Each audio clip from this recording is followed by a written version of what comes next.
Buenos días.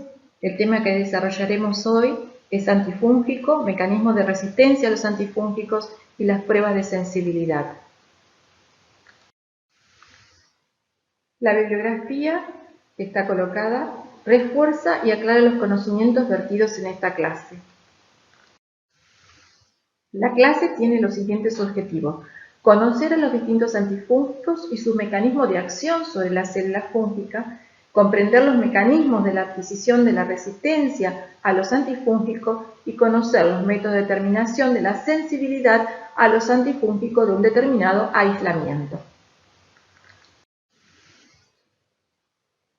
Repasaremos algunos conceptos de la estructura de la célula fúngica para simplificar el conocimiento del tema. La célula fúngica presenta un sistema de membrana que envuelve a las organelas y al núcleo, de ahí que hablemos que la célula fúngica es eucariota. Conocemos que existen dos tipos de talos: el talo unicelular, que se relaciona con las levaduras, y el talo miceliar o multicelular, que corresponde a los hongos filamentosos o miceliales. La célula fúngica sí se diferencia de otros reinos por la organización estructural, la forma de nutrición que tiene la célula fúngica, que es por la absorción de unidades monoméricas producidas luego de la digestión extracelular de los nutrientes. La forma de crecimiento, que en las levaduras es un crecimiento isodiamétrico, mientras que en los hongos filamentosos el crecimiento es apical, y la forma de reproducción, que se reproduce mediante esporas o conidios, que son los productos de la reproducción asexuada y sexuada.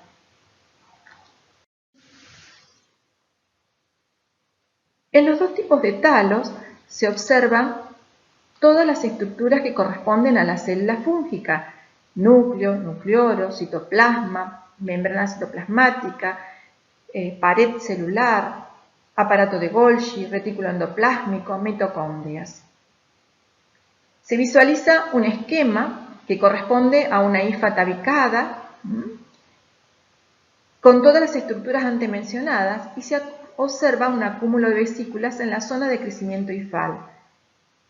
La hifa está tabicada y en los septos, o sea, los tabiques, que se observan los poros centrales que permiten la comunicación de los compartimientos y el pasaje de material citoplasmático y eventualmente de los núcleos. En la parte inferior se observa al microscopio teñido con hematoxilina eosina un acúmulo de hifas de una biopsia. Y por último, observamos en el otro extremo un acúmulo de levaduras brotadas con blastoconidios que se han obtenido a partir de cultivo. Observamos en forma esquemática a la pared de la célula fúngica y la membrana citoplasmática. La pared está constituida por una estructura fibrilar formada por un polisacárido, que es la quitina, y una estructura amorfa que está compuesta por beta-1,3-glucanos, beta-1,6-glucanos, mananos y mananoproteínas. La membrana citoplasmática, con su estructura de bicapa fosfolipídica, con sus extremos hidrófilos hacia el exterior y sus extremos hidrofóbicos hacia el interior. En esa membrana citoplasmática se encuentran las enzimas necesarias para la síntesis de la pared celular, es decir, que allí se encontrará la beta-1,3-glucan sintetasa, la quitin sintetasa. Y en la membrana citoplasmática se encuentra un lípido muy importante que se encuentra en la mayoría de las células fúngicas, que es el ergosterol. El ergosterol es obtenido a partir de la síntesis, a partir de un precursor que es el escualeno, y mediante una serie de pasos enzimáticos cuyas enzimas están codificadas en el ADN del núcleo, se llega a la biosíntesis del ergosterol. En el citoplasma de la célula fúngica encontramos las organelas, el núcleo, el nucleolo de la célula fúngica, y además existe un citoesqueleto. Ese citoesqueleto, que está formado por microtúbulos y microfilamentos, constituido por proteínas como la beta-tubulina y la actina respectivamente, que son responsables de la circulación de las vacuolas hacia los puntos activos de crecimiento del hongo y de la separación de los cromosomas durante la división celular. En la línea del tiempo, observamos que a partir de la segunda mitad del siglo pasado se produce un desarrollo importante de antifúngicos asociado probablemente a la mayor prevalencia de enfermedades fúngicas sistémicas y a la necesidad de nuevas drogas con menores efectos adversos. La anfotericina B es el primer antifúngico desarrollado en 1955 para tratar la mayoría de las infecciones fúngicas invasoras, graves, y desde entonces ha sido el estándar dorado. Sin embargo, debido a la toxicidad de esta droga, la industria farmacéutica ha desarrollado otras familias de antifúngicos muy eficaces. Los azólicos, como el ketoconazol, el fluconazol, el itraconazol, voriconazol, posaconazol e isobucanazol, que constituyen un grupo de fármacos desarrollados a partir de la década del 80, efectivos para el tratamiento de micosis superficiales y profunda, aunque con mejor perfil de seguridad, no están exentos de efectos adversos, en especial el ketoconazol. En la década del 90 se incorporan al mercado las diferentes formulaciones lipídicas de la anfotericina B, y ya en este ciclo aparece una nueva familia de drogas, las candinas o equinocandinas, que a diferencia de las anteriores actúan sobre una estructura que es específica de la pared fúngica, como son la caspofungina, la micafungina y la nidolafungina. Los antimicóticos incluyen a una amplia variedad de sustancias con diferentes estructuras químicas y mecanismos de acción. La clasificación se realiza según diferentes criterios y así lo podemos clasificar de acuerdo a la estructura en polienos, azoles, alilaminas, entre otros. Según el origen, sustancias producidas por microorganismos vivos o derivados de la síntesis química, según su espectro de acción, amplio o restringido. Es amplio tanto en los triazoles como en los imidazoles, los que actúan sobre levaduras, dermatofitos, aspergillus y otros hongos filamentosos.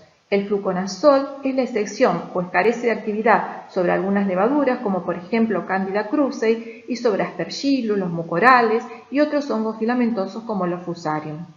Según el sitio de acción, vamos a tener que algunos van a actuar sobre la membrana celular, otros van a actuar sobre la pared de la célula fúngica y otros interfieren con la síntesis de los ácidos nucleicos en la célula fúngica. Según su estructura, las drogas antifúngicas las podemos clasificar en polienos, como la anfotericina B desoxicolato, las formulaciones lipídicas, la nistatina y la natamicina.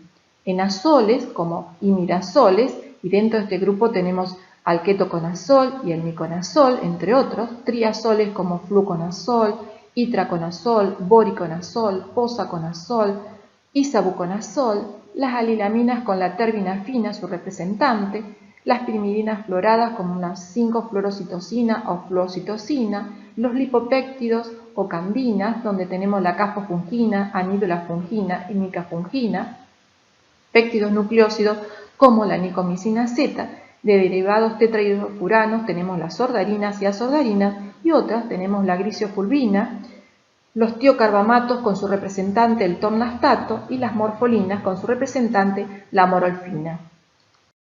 De manera general podemos decir que los antifúngicos actúan sobre la membrana celular. Tenemos a los polienos, los azoles, las alilaminas, los tiocarbamatos y las morfolinas.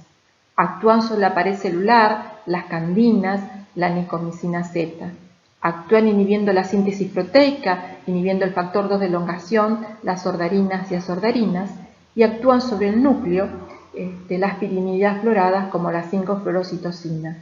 No se encuentran disponibles comercialmente la nicomicina Z, que inhibe la síntesis de quitina, y las sordarinas, que inhiben la síntesis proteica.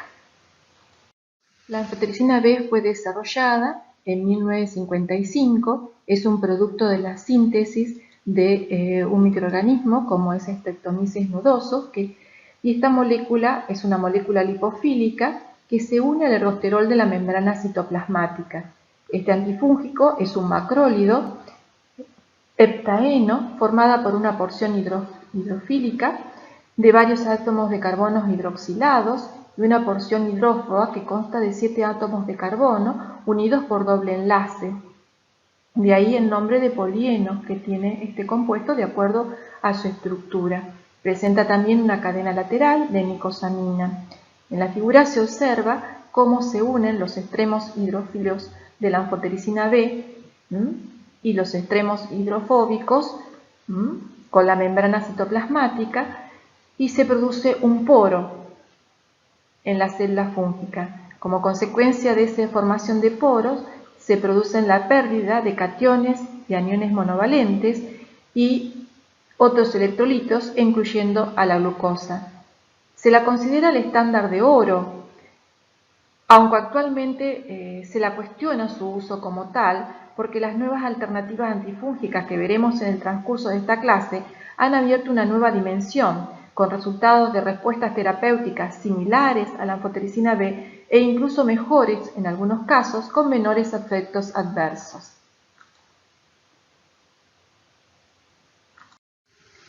La anfotericina B no interfiere con la síntesis de la membrana, sino que la desestabiliza a través de la formación de poros, debido a que el fármaco se une a los sitios preformados, a los sitios donde está el ergosterol.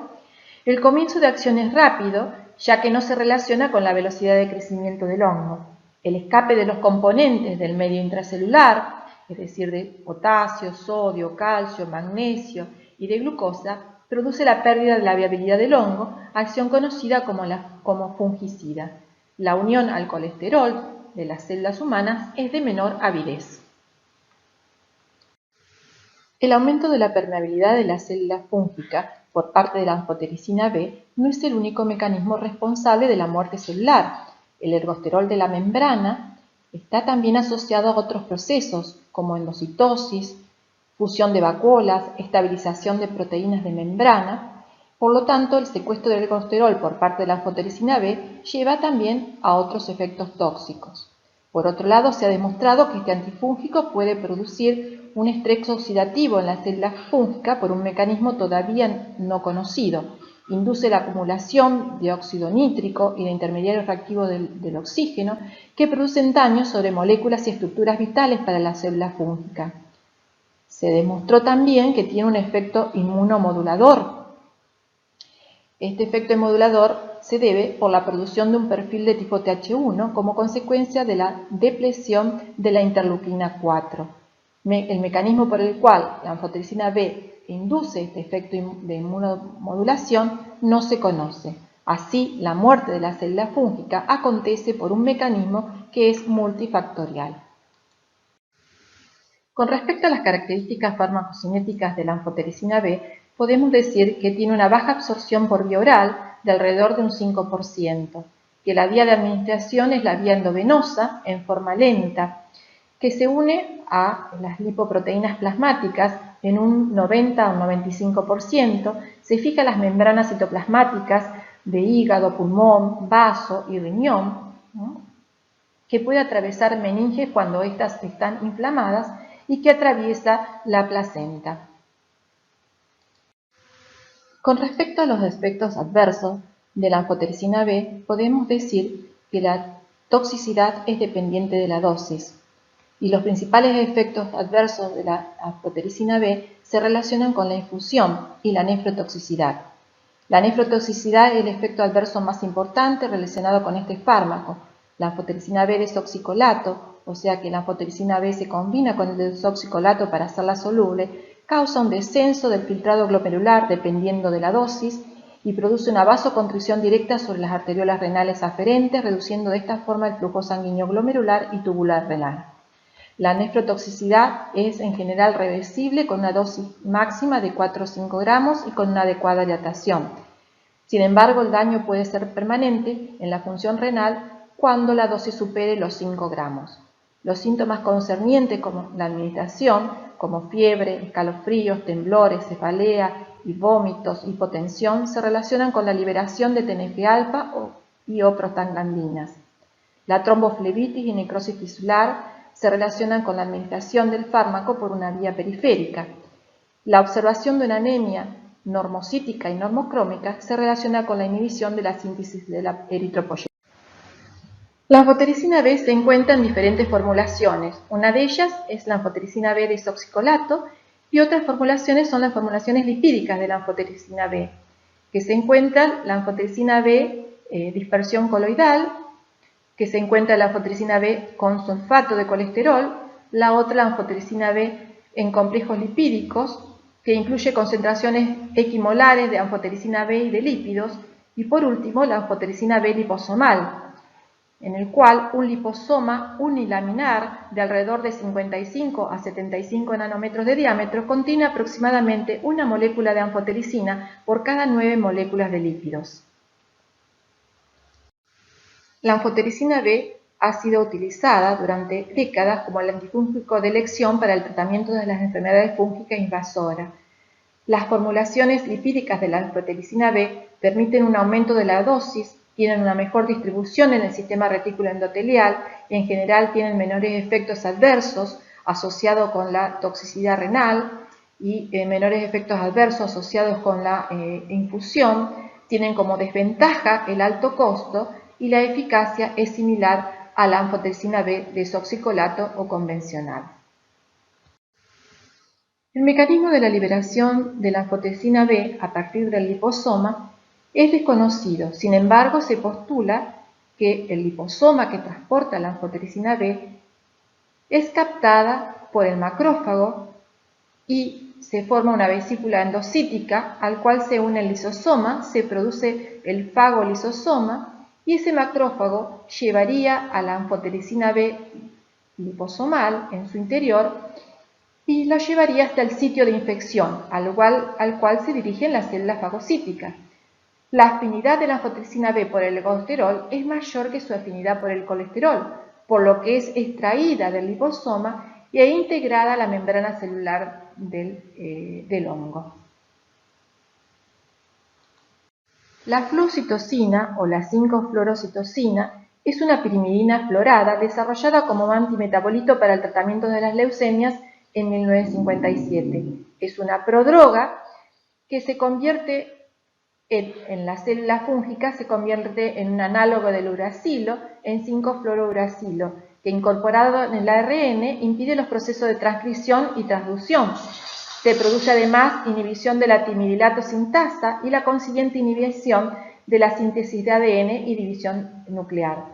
La 5-fluorocitosina interfiere con los procesos de replicación de ADN, de transcripción y de transducción. La inducción de la resistencia es alta si se administra como monoterapia y es rápida, por lo que la 5-fluorocitosina se utiliza casi siempre junto a otros antifúngicos. La resistencia puede producirse por la pérdida de la citosina permeasa, la enzima que permite el paso de la 5-fluorocitosina a través de la membrana citoplasmática del hongo, o por la pérdida de algunas enzimas importantes para interferir con la síntesis de los ácidos nucleicos.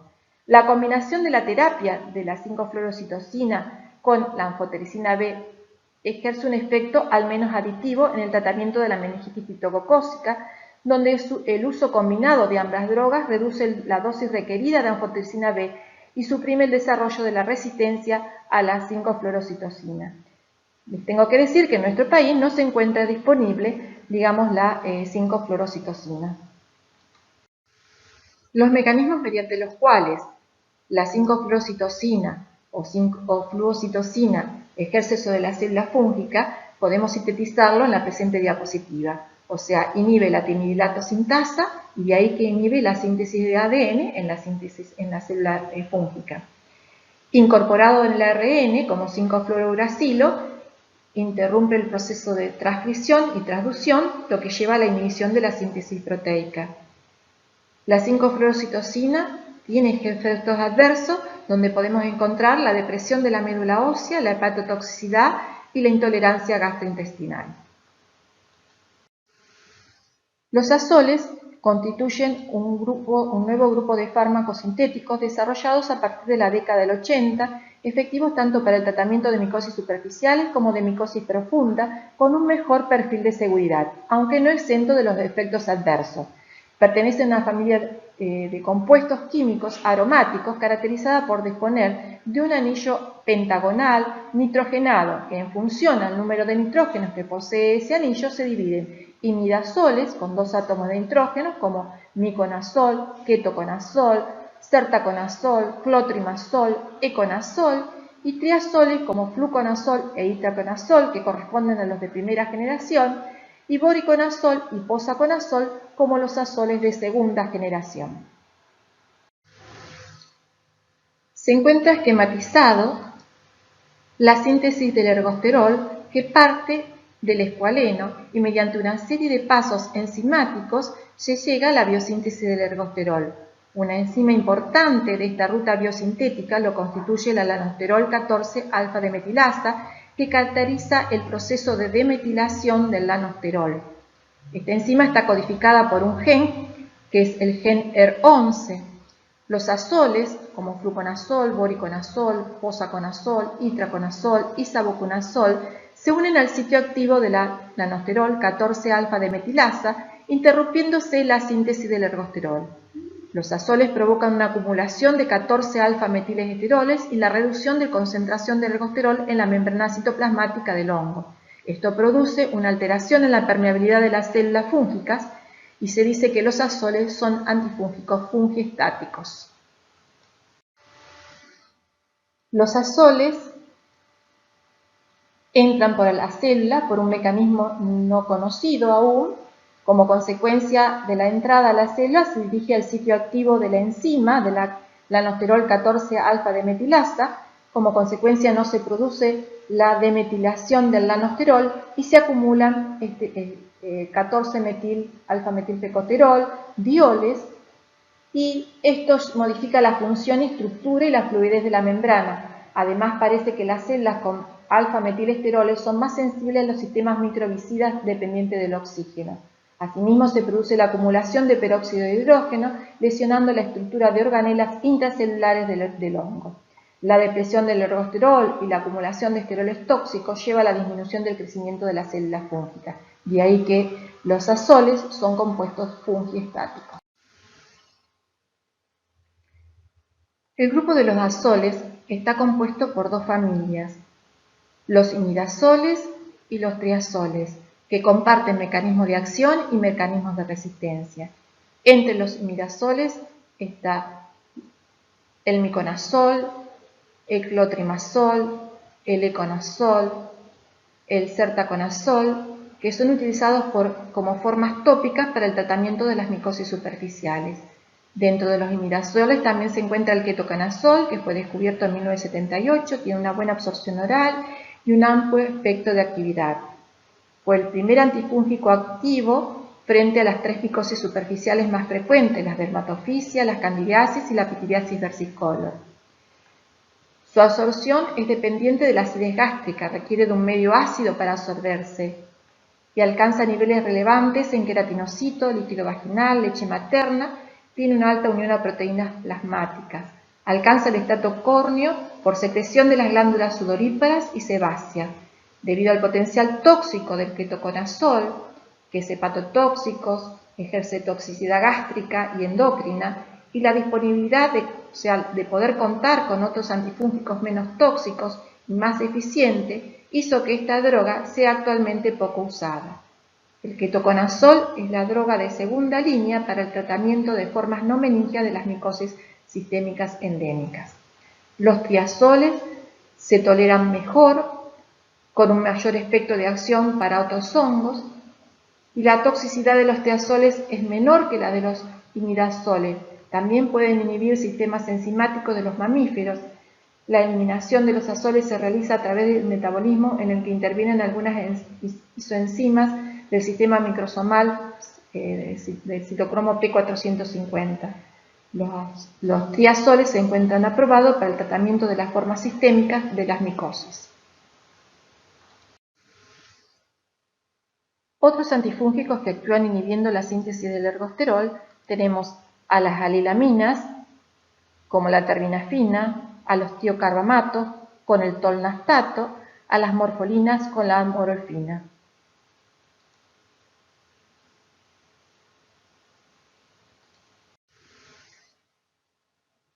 La terbinafina, que pertenece a las salilaminas, actúa inhibiendo a la enzima escualeno-epoxidasa. Como consecuencia, en la célula se produce la acumulación de escualeno. El daño de la célula fúngica se produce por un aumento del escualeno en la membrana celular, con el consiguiente aumento en la permeabilidad de la membrana y la muerte celular. Se dispone de formulaciones para la vía oral y formulaciones tópicas de terbinafina. La terbinafina se acumula en piel, en uñas y en tejido adiposo. Es la droga de elección para las dermatomicosis y significativa para el tratamiento de las onicomicosis, las cuales requieren larga terapia. Tiene mayor margen de seguridad la terbinafina, pues no tiene ningún efecto inhibitorio sobre el sistema citocromo P450, de allí que presente menor interacción con otras drogas que la diferencia así de los azoles.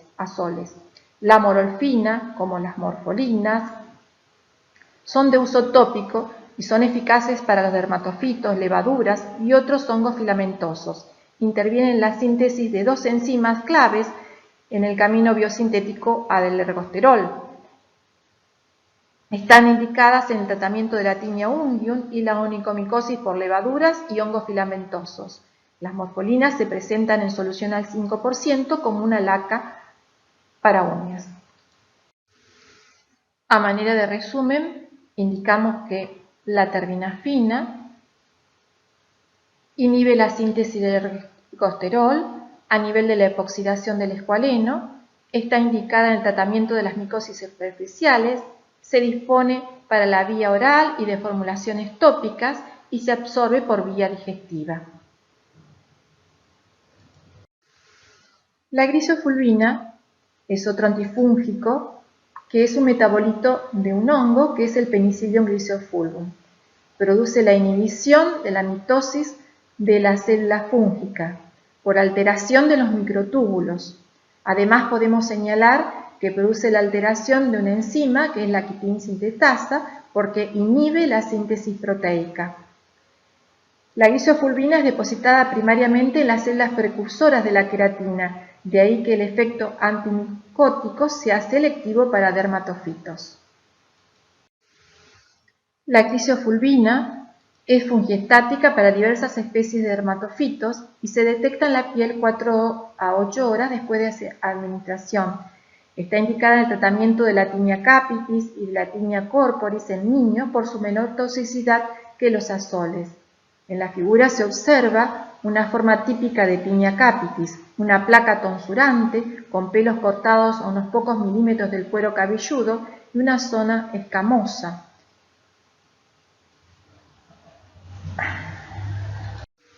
Las candinas o equinocandinas son agentes antifúngicos que se unen con la beta-1,3-D-glucano sintetasa, inhibiendo la síntesis del beta-1,3-glucano, componente de la pared de los hongos. Esto lleva a cambios citológicos y ultraestructurales en los hongos y de manera secundaria a una reducción en la síntesis de ergosterol y lanosterol, así como un aumento de la quitina en la pared de la célula fúngica. Existen 3 equinocandinas o candinas autorizadas: la cascofungina, la nidulafungina y la micafungina. Se administran por vía endovenosa y se caracterizan por tener muy pocas interacciones farmacológicas y efectos adversos. Son fungicidas en especies de cándida teniendo actividad contra Aspergillus. A diferencia de los azoles, tienen la capacidad de penetrar y mantener su acción antifúngico en las biopelículas o biofilm formadas por especies de cándida. La cascofungina es un derivado semisintético obtenido a partir de un producto de fermentación de un hongo que es la Glarea lozonensis. Actúa inhibiendo en forma no competitiva a una enzima que es la beta-1,3-D-glucano sintetasa. Los genes que codifican a la beta-1,3-D-glucano sintetasa se identificaron inicialmente en Saccharomyces cerevisiae y se denominan FSK1 y FSK2, pues se trata de una enzima que es dimérica. Actualmente se conocen genes con alta homología a FSK1 y FSK2 en especies de cándida, Aspergillus y de Pneumocystis. El gen FSK1 codifica para una proteína de la membrana citoplasmática de 215 kilodalton, que es la subunidad principal de la enzima glucanosintetasa. Para considerar el mecanismo de acción de las candinas, vamos a recordar un poquito la pared de la célula fúngica, que estaba constituida por quitina, que es un polisacárido que constituye la parte fibrilar de la pared. La parte amorfa estaba constituida por beta-1,3, beta-1,6, glucanos y mananoproteínas. En la membrana citoplasmática se encontraba la quitina sintetasa y la beta-1,3 glucanosintetasa. Cuando ingresa una candina a la célula, esa candina se dirige hacia donde se encuentra la beta-1,3 glucanosintetasa, que se encuentra en la membrana citoplasmática, y se une al sitio activo de la enzima. Al unirse al sitio activo de la enzima no se produce la síntesis de los beta-1,3 glucanos. Como consecuencia, se produce la interrupción de la síntesis de la pared celular. Las equinocandinas decimos que inhiben la síntesis de la beta-1,3 glucanosintetasa, o sea, inhiben la síntesis de la beta-1,3 glucano como componente de la capa amorfa. La célula fúngica se torna así frágil y osmóticamente sensible. En las levaduras, los brotes fracasan de separarse de la célula madre y se producen células osmóticamente sensibles, o sea que sufren el shock osmóticos. En los hongos filamentosos o miceliares, los puntos activos de crecimiento son en los extremos apical y los puntos de ramificación, y es allí, en los lugares donde se produce la lisis de pared, o sea, el estallido de las puntas de las hifas. La acción de la caspofungina sobre Aspergillus fumigatus podemos observarla en esta diapositiva, en la cual se observa el estallido de la célula fúngica en el extremo apical, donde está activamente sintetizando la pared. Además, se pueden observar hifas con prolongaciones cortas que llamamos hifas aberrantes. Esto contrasta cuando el Aspergillus fumigatus está creciendo en ausencia de este antimicótico y con las hifas sanas que se observan en el ángulo superior izquierdo de esta diapositiva. Para los antifúngicos sistémicos tenemos las vías de administración, y estas vías de administración pueden ser oral o endovenosa. Cuando la vía de administración es oral, también está indicada la disponibilidad del antifúngico. Pneumocystis jirovecii es un hongo especial, pues carece de ergosterol. Como consecuencia de ello, las drogas habituales que actúan sobre este lípido importante carecen de acción. Tienen efectos sobre Pneumocystis jirovecii la combinación de trimetoprim sulfametoxazol, que actúa en forma secuencial inhibiendo la síntesis del ácido fólico. Inhiben las enzimas como la dehidrofolato reductasa y la dehidrofolato sintasa. Esta droga, trimetoprim y sulfametoxazol, es utilizada en tratamiento de algunas bacterias, de algunos hongos y de Pneumocystis jirovecii. Otra droga efectiva para el tratamiento de la neumocistosis, cuyo mecanismo no está totalmente elucidado, es la pentamidina. Se piensa que interactúa con los fosfolípidos de la membrana, produce inhibición de ARN y ADN e inhibición de topoisomerasa. Es utilizado en forma de nebulizaciones para Pneumocystis jirovecii y se ha utilizado en la tripanosomiasis y la leishmaniasis.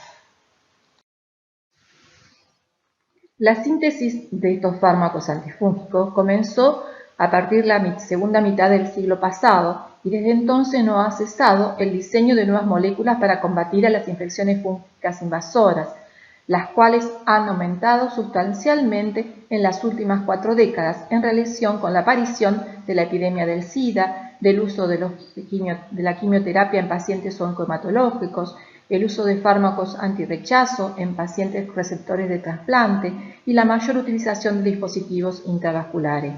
La búsqueda de nuevas moléculas con actividad antifúngica continúa siendo aún hoy un desafío, que estas moléculas tengan actividad para el microorganismo y su inocuidad para el hospedero.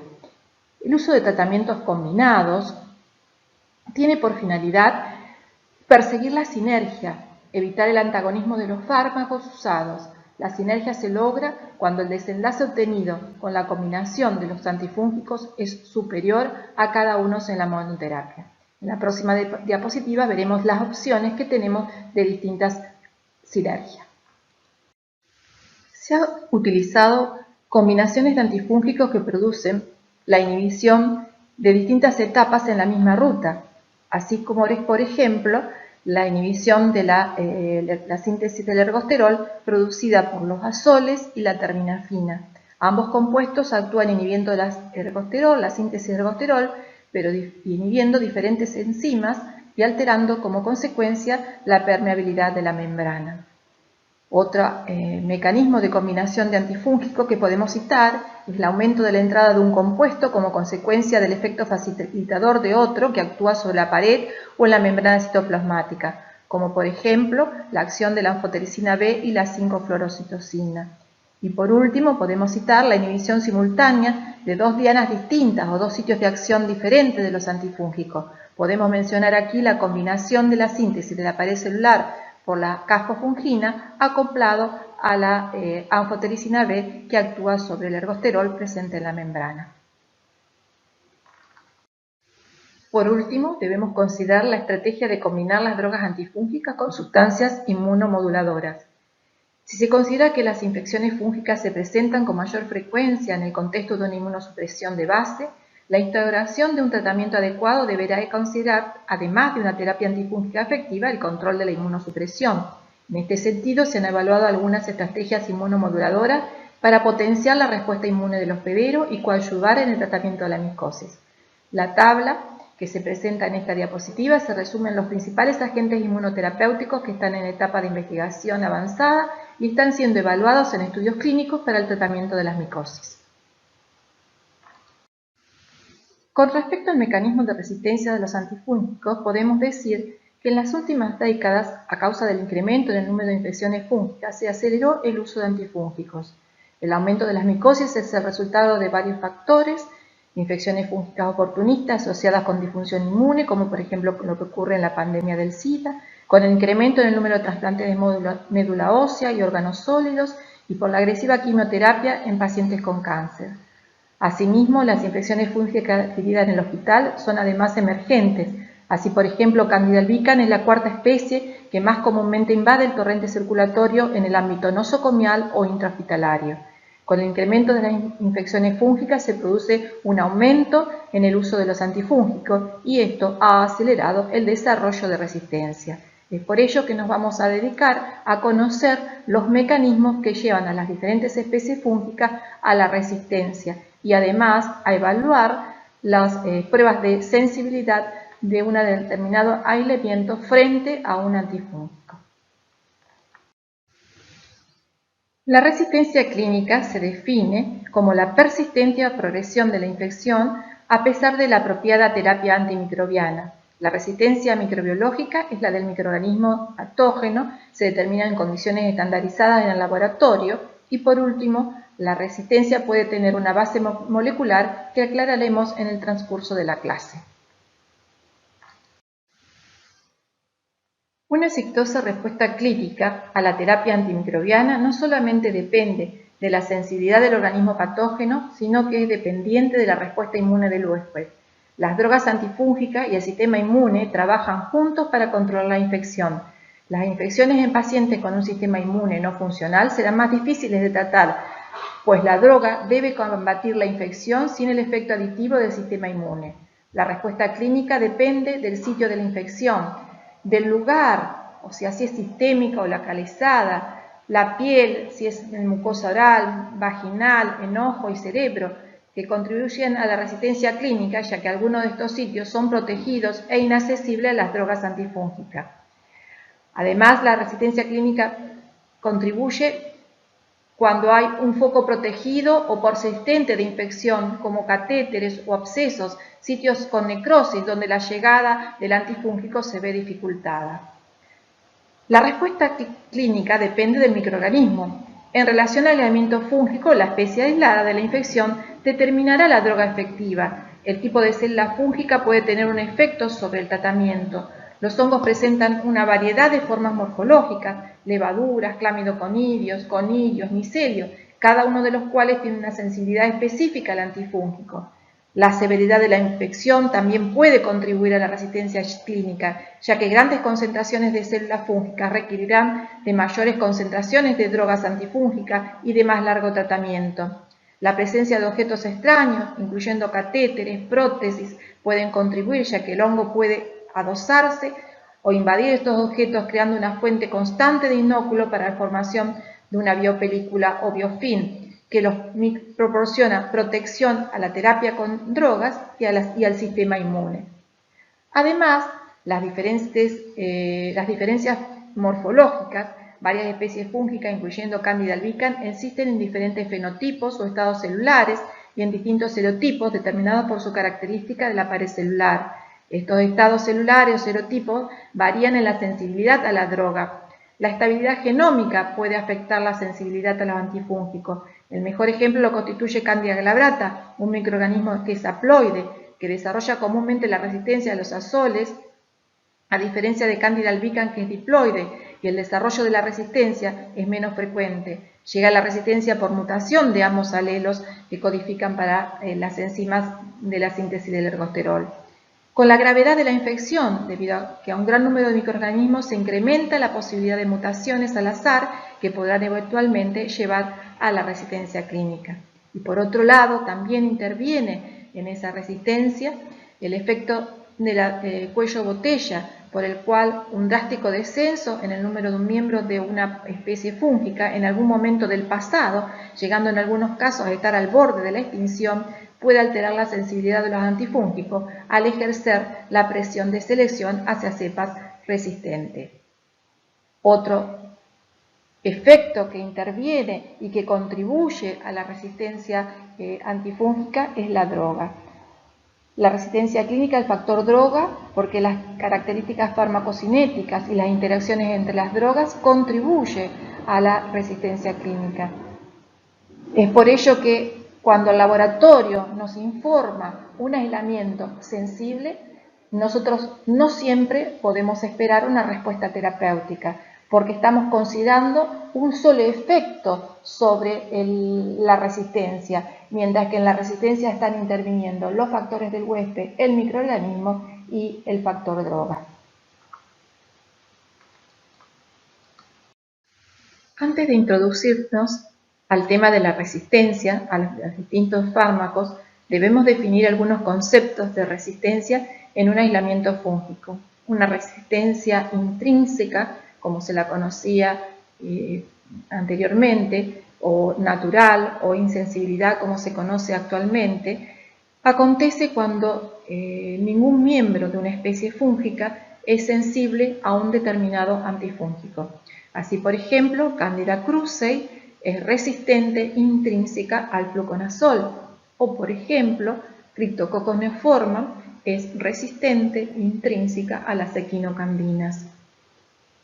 La resistencia primaria acontece cuando una especie que es normalmente sensible posee una resistencia natural a la droga sin haber estado en contacto con ella.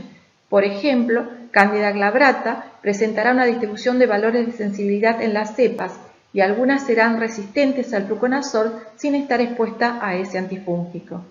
Y la resistencia secundaria o la resistencia adquirida es cuando una cepa que es previamente sensible adquiere la resistencia después de haber estado en contacto con el antifúngico. Esto es bien conocido en la candidiasis orofaringia o candidiasis esofágica a repetición en pacientes HIV-Sida, que luego de sucesivos tratamientos con fluconazol, los aislamientos desarrollan la resistencia secundaria o resistencia adquirida a este azólico.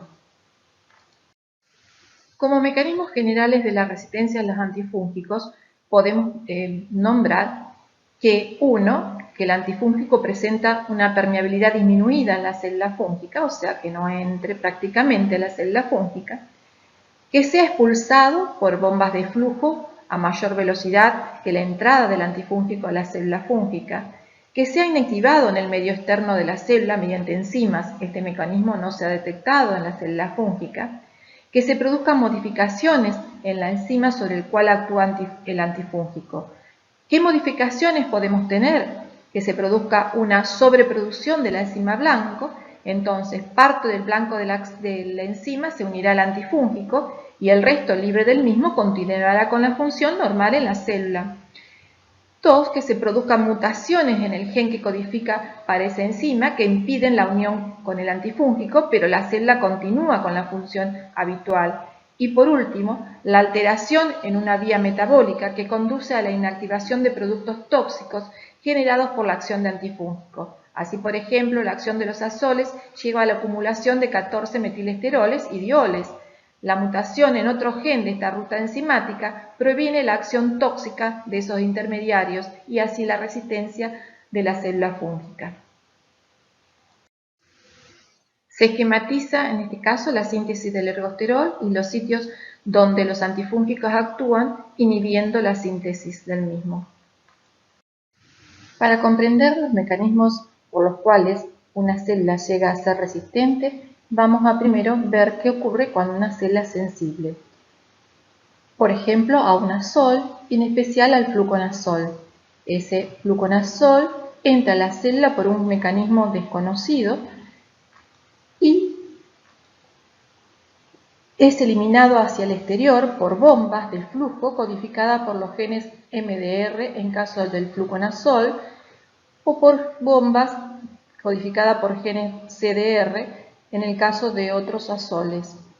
El azol se une al sitio activo de la enzima, la laноsterol 14-alfa-demetilasa, y como consecuencia la enzima no puede sintetizar al ergosterol. Y tenemos una célula que es sensible al azol.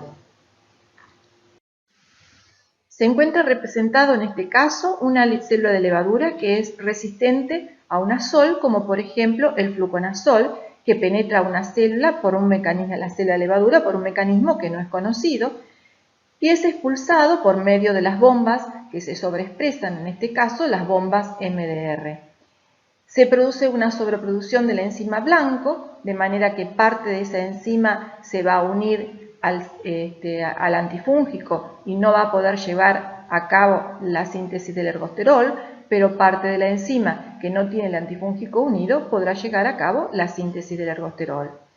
Se puede producir mutaciones en el sitio activo de la enzima que impide la unión con el antifúngico. Y por último, se sobreexpresan las bombas que son codificadas por los genes CDR que expulsan a otros azoles. De esta manera, no solo tenemos resistencia al fluconazol, sino una resistencia cruzada con otros azoles.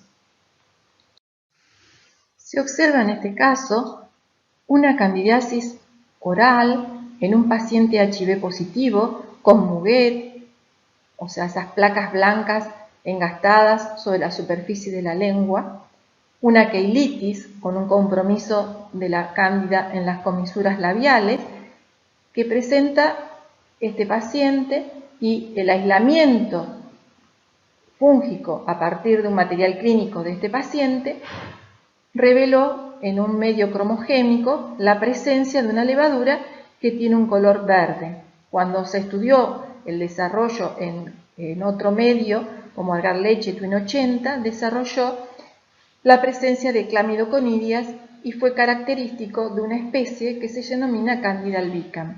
Este paciente desarrolló 17 episodios de candidiasis oral y fue tratado con fluconazol, y requiriendo dosis cada vez mayores de fluconazol, y en un momento llegó a la resistencia por este azol. Bueno, vamos a ver qué es lo que estaba pasando con los aislamientos de este paciente en los sucesivos 17 episodios que él presentaba. Si nosotros observamos en este gráfico que tenemos representado los episodios en las abscisas, mientras que en una de las ordenadas tenemos representada la dosis de fluconazol que fue incrementándose en este paciente hasta alcanzar los 800 miligramos por día, y en la otra ordenada tenemos la concentración inhibitoria mínima que se determina en el laboratorio y que permite determinar si un aislamiento es sensible o un aislamiento es resistente frente a un determinado antifúngico, que en este caso es el fluconazol. observamos en un principio que el paciente presentaba valores de concentración inhibitoria mínima que correspondía a un aislamiento sensible, en tanto la dosis del azol que había que suministrarle, en este caso fluconazol, se comenzaba a aumentar con los sucesivos episodios. ¿Qué estaba pasando? Si nosotros analizamos los aislamientos, en un principio se producía un incremento del mRNA que era codificado por los genes MDR. Si nosotros recordamos que los genes MDR son genes que codifican las bombas de flujo para expulsar al fluconazol, en este caso vemos que al principio se expulsaba el fluconazol a mayor velocidad con lo que entraba. Posteriormente, el análisis de los otros aislamientos, observábamos que en estos casos esos aislamientos presentaban una sobreproducción de la enzima blanco, o sea, de la lansiterol 14-alfa de metilasa, y además presentaba mutaciones en el sitio activo de la enzima. Con el aumento en el número de episodios, el paciente requería mayor cantidad de azol y los aislamientos que en este caso nosotros encontrábamos ya tenían una franja valor que correspondía a la resistencia según la concentración inhibitoria mínima. En este caso se había producido el incremento de las bombas codificadas por los genes CDR, o sea, un incremento del mRNA codificado por los genes CDR. De manera entonces que se llegaba a la resistencia no solo del fluconazol, sino también a la resistencia cruzada al itraconazol, que también se está probando en este caso, y que era por una sumatoria de mecanismos mediante los cuales la cepa de levadura llegaba a la resistencia. Los aspectos moleculares de la resistencia a los azoles se encuentran resumidos en la presente diapositiva. Mutuaciones puntuales del gen ER11 altera la lansiterol 14-alfa de metilasa. La sobreproducción del gen ER11 incrementa la producción del lansiterol 14-alfa de metilasa, incrementa el nivel del mRNA de los genes CDR o MDR que codifican para las bombas de flujo, produce una disminución de la acumulación del azol en el interior de la célula fúngica y con ello la resistencia. La resistencia a los azoles particularmente es bien conocida en el caso del fluconazol y representa un problema clínico. Esa resistencia al fluconazol de un aislamiento puede ser natural o insensibilidad, como por ejemplo se observa en Candida krusei, en Pneumocystis jirovecii y en hongos filamentosos como Aspergillus, Fusarium y Mucorales. Es una resistencia primaria, por ejemplo en Candida glabrata, y es una resistencia secundaria y bien conocida en Candida albicans o Candida dubliniensis, sobre todo en pacientes HIV positivo o pacientes con SIDA. Y lo que es conocido que la resistencia al fluconazol también se produce consecuentemente, posteriormente, la resistencia cruzada con otros azoles. ¿Qué pasa con la resistencia a los azoles en los hongos filamentosos? Por ejemplo, en los Aspergillus. Resulta que es innata o insensible al fluconazol. Al itraconazol es adquirida por sobreexpresión de las bombas de flujo o por modificaciones en la enzima lansiterol 14-alfa de metilasa. ¿Qué es lo que ocurre en esta enzima? Hay mutaciones en el gen que llevan a sustituciones de aminoácidos en el sitio activo de la enzima.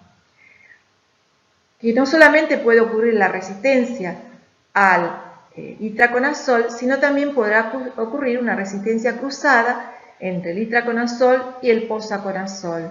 Eso va a depender, digamos, del tipo de sustituciones que ocurren en el sitio activo de la enzima para llegar a la resistencia cruzada. Bueno, recordando un poquito cuál es el mecanismo de acción de la anfotericina, podemos decir que la anfotericina actúa sobre la célula fúngica, uniéndose al ergosterol, forma esporos y esos poros permiten que se escapen moléculas importantes para la célula, llevando a la pérdida de la viabilidad. ¿Cómo llegamos a la resistencia en el caso de la anfotericina B de un determinado aislamiento? Por un lado, puede el aislamiento disminuir el contenido de ergosterol en la membrana. Si no existe o el poco ergosterol en la membrana, ¿dónde se va a fijar el antifúngico? Puede producir alteraciones en el contenido de esterol, aumentando la síntesis de fecosterol o episterol, otros esteroles que tienen reducida afinidad por la anfotericina B, alterando la proporción de esteroles a fosfolípidos, enmascarando o reorientando el ergosterol de manera de no tener dónde fijarse la anfotericina B. Y es conocido también que si nosotros tenemos una previa exposición a los azoles, tenemos que va a ser resistente a la anfotericina B porque ha disminuido la síntesis del ergosterol en la membrana de la célula fúngica. La resistencia a la anfotericina B, podemos decir que existen dificultades técnicas para la detección de la resistencia en el laboratorio, o sea, in vitro, y que esa resistencia es poco frecuente. Se puede manifestar la resistencia en pacientes severamente inmunosuprimidos. Todos los pacientes que sufrieron cepas resistentes a la anfotericina B sufrieron periodos prolongados de hospitalización, neutropenia y tratamientos con fármacos citotóxicos que en general son mutagénicos. Se ha observado también en pacientes tratados con azoles. La resistencia in vivo es rara. Sin embargo, se observan cepas con sensibilidad disminuida, como Candida lusitaniae, Candida krusell, Cryptococcus neoformans, algunos aislamientos, Trichosporum, especies de Trichosporum, Aspergillus terreus, Pseudosporum apiosperma y Fusarium spp. La resistencia secundaria, o sea, la resistencia adquirida como consecuencia del tratamiento de la anfotericina B, es muy baja. Se encuentra esquematizada el mecanismo de acción de las candinas. O sea, normalmente las candinas inhiben la síntesis de los beta-1,3-glucanos por acción de la beta-1,3-glucano sintetasa. Como consecuencia de ello, la pared se desorganiza y se vuelven células osmóticamente sensibles. Que en la célula de levadura esa produce la muerte celular. En cambio, en los hongos filamentosos llegábamos al estallido de las puntas grifales, que es el lugar donde se produce la activa síntesis de pared y el crecimiento fúngico. Los genes que codifican a la beta-1,3-glucano sintetasa se identificaron primariamente en Saccharomyces cerevisiae y se denominan FSK1 y FSK2. La mutación en estos genes lleva a la resistencia en la especie fúngica. Las equinocandinas no son activas contra Cryptococcus neoformans o Trichosporum nassaji. Esto se debe a la ausencia de la beta-1,3-glucano sintetasa en estos hongos por ausencia del beta-1,3-glucano.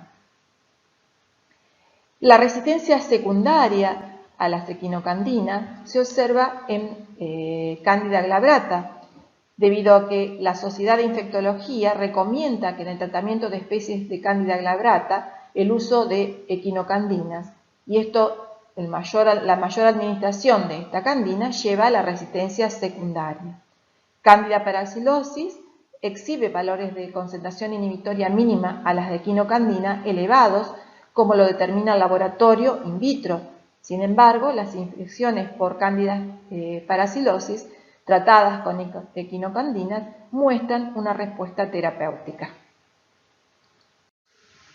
Las pruebas de sensibilidad antifúngica constituyen un ensayo diseñado para determinar la concentración mínima inhibitoria de un aislamiento fúngico a una determinada droga. La SIM es la menor concentración de droga capaz de inhibir el desarrollo de un microorganismo o inhibir su crecimiento al 50%, dependiendo del antifúngico que se considere. La determinación de la sensibilidad se basa en técnicas de microtitulación o microdilución en placa y método de difusión con discos para levaduras y también para realizarlo para hongos miceliares. La SIN, o sea, esa concentración inhibitoria mínima, es la menor concentración de droga en microgramos por mililitro que resulta en la ausencia de crecimiento luego de 48 horas de incubación en el caso de anfotericina B. Para levaduras y azoles es la menor concentración en drogas en microgramos por mililitro que resulta en la reducción del crecimiento mayor del 50%.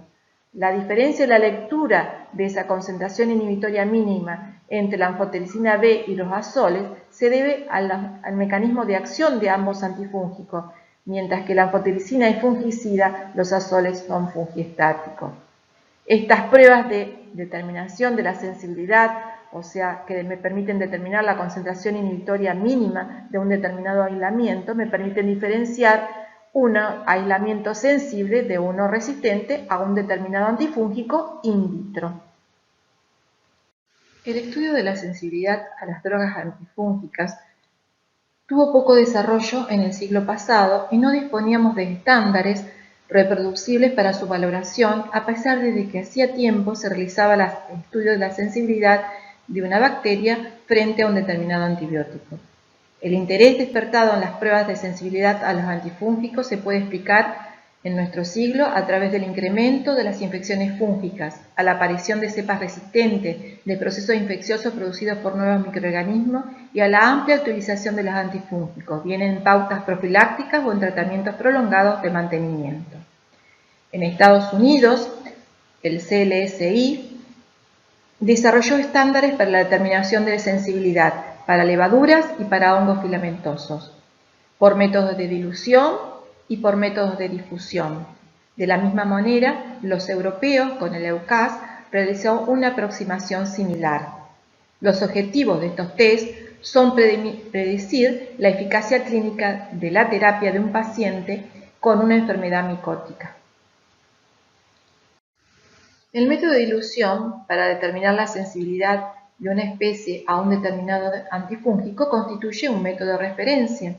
Se utilizan microplacas, donde en estas microplacas se coloca el medio de cultivo y cantidades crecientes de un antifúngico y cantidades constantes del inóculo del cual se quiere determinar la concentración inhibitoria mínima.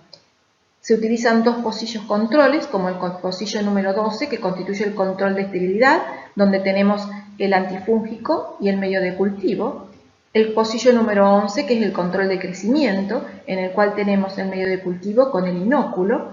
Y luego de incubarse, dependiendo de la especie que se trate, el tiempo y la temperatura, se determina la concentración inhibitoria mínima.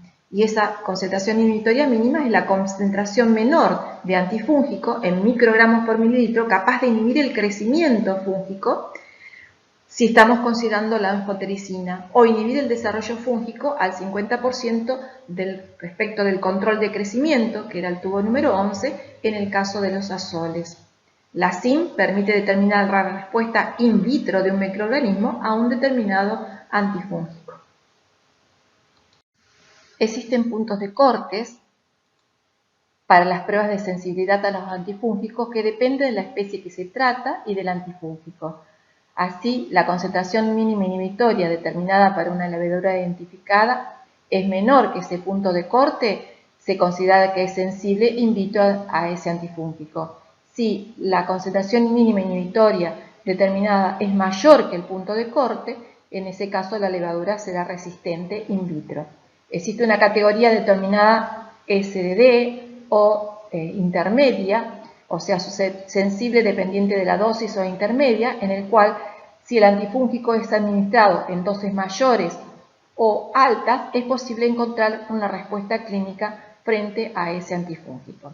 Así, por ejemplo, para el caso de Candida albicans, si la cepa tiene un valor de SIN menor o igual de 2 microgramos por mililitro, diremos que la cepa es sensible, en tanto que si la cepa tiene Candida albicans y tiene un valor de SIN mayor de 8 microgramos por mililitro, diremos que es resistente al fluconazol.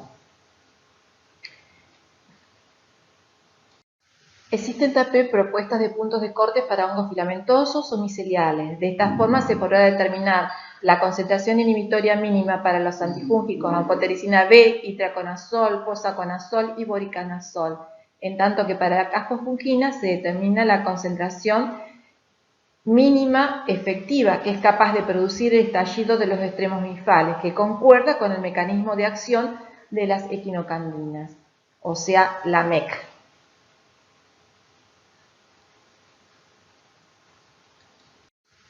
La sensibilidad frente a los antifúngicos, y en este caso frente al fluconazol, se puede realizar mediante métodos de difusión con discos que tienen impregnado el antifúngico.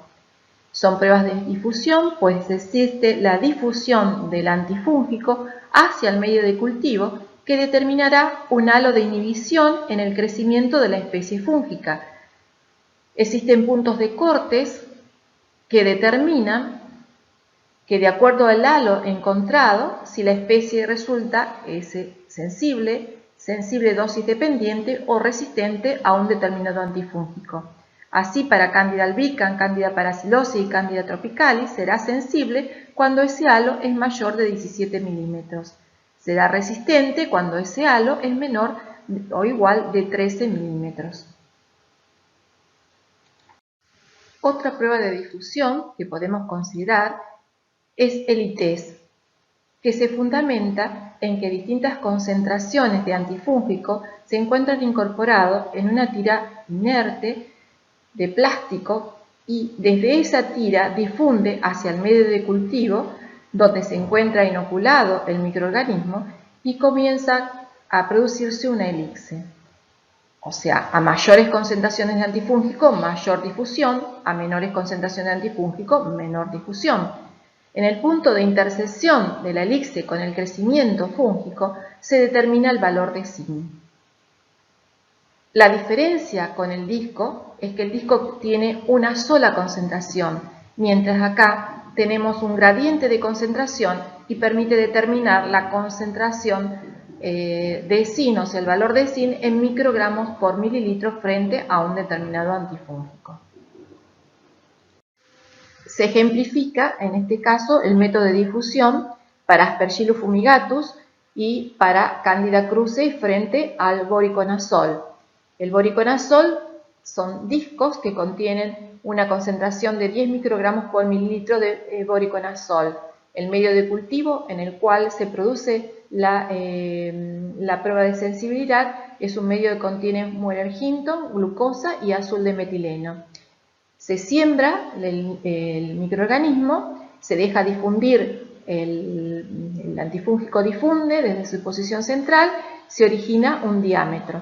Ese diámetro es leído y en el caso de Aspergillus fumigatus corresponde a 45 milímetros. En el caso de Candida krusei corresponde a 36 milímetros.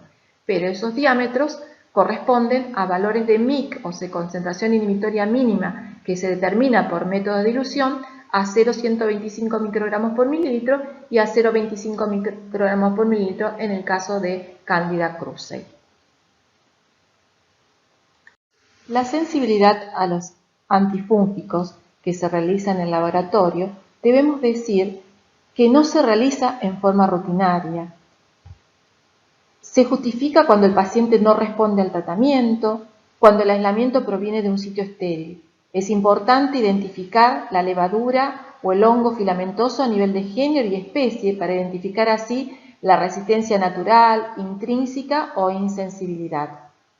Los métodos de dilución, ya sean micrométodos o macrométodos que permiten determinar un valor de zinc, los métodos de difusión en discos, con tabletas o el método ITES y los métodos comerciales permiten determinar la resistencia primaria o la resistencia secundaria. Permiten conocer la epidemiología de la resistencia en un determinado centro nosocomial o hospitalario. Con respecto a la relación in vitro e in vivo, podemos decir que cuando en el laboratorio encontramos un valor de zinc o un valor de difusión y que nos permite decir que nuestro aislamiento es sensible a una droga antifúngica con el cual está siendo tratado el paciente, y el médico responde ¿y por qué en la práctica clínica no responde? ¿Por qué observamos esa resistencia? ¿Qué es lo que está ocurriendo? Cuando se realiza la determinación en el laboratorio no se tienen en cuenta los factores del huésped, o sea, los mecanismos de la inmunidad innata, los mecanismos de la inmunidad adquirida, si la infección es localizada, si forma parte de un absceso, si hay necrosis. No se tienen en cuenta en el laboratorio la concentración, o sea, los efectos de la droga, la concentración del antifúngico en los distintos tejidos, la concentración fluctuante del fármaco, no se tienen en cuenta, digamos, al microorganismo en cuanto si en la infección hay un gran número de microorganismos, ya que se pone un inóculo que es constante y fijo para cuando se hacen las pruebas de difusión o de dilución. O sea que el valor de zinc que se determina en el laboratorio in vitro se determina en condiciones ideales. Las condiciones en las cuales se realiza la concentración inhibitoria mínima difiere de la que acontece en el microorganismo durante la infección. En el laboratorio se determina el valor de zinc, que ese valor de zinc se realiza con una fase constante del crecimiento del microorganismo, en condiciones fijas de pH, temperatura y concentración de oxígeno. La exposición constante de un número pequeño de microorganismos de 10 al cubo o 10 a la sexta unidades formadoras de colonia por mililitro y concentraciones constantes del antimicrobiano. ¿Qué es lo que ocurre en la infección? En la infección tenemos gran número de microorganismos de alrededor de 10 a las 9 unidades formadoras de colonia por mililitro. Las concentraciones del fármaco son fluctuantes. La concentración del fármaco depende del tejido y existen los factores del huésped que no se están considerando cuando uno intenta la correlación in vitro con in vivo. De todo lo expuesto, podemos decir que la SIN, o sea, esa concentración inhibitoria mínima, no es una medida física ni química. Los factores del huésped resultan más importantes que los ensayos de sensibilidad en la predicción del curso clínico y la sensibilidad de un microorganismo no predice el éxito de la terapia y la resistencia in vitro puede predecir la falla terapéutica. Con respecto a la prevención y control de las resistencias a los antifúngicos, muchos de los cuales tienen un correlato en los antibacterianos, tenemos que considerar el tratamiento con el antifúngico apropiado, el uso racional de los antifúngicos, usar los antifúngicos en dosis apropiadas y evitar las subóptimas, los estudios de vigilancia epidemiológica, realizar estudios de vigilancia epidemiológica, el uso de combinaciones de antifúngicos, las nuevas estratégicas, o sea, el uso de antifúngicos con drogas inmunomoduladoras y el control del uso de fungicidas en el ambiente, en el campo, que producen la selección de especies fúngicas resistentes. Así, por ejemplo, aparecen aislamientos clínicos resistentes a los azoles de Aspergillus fumigatus sin estar expuestos los pacientes a la droga.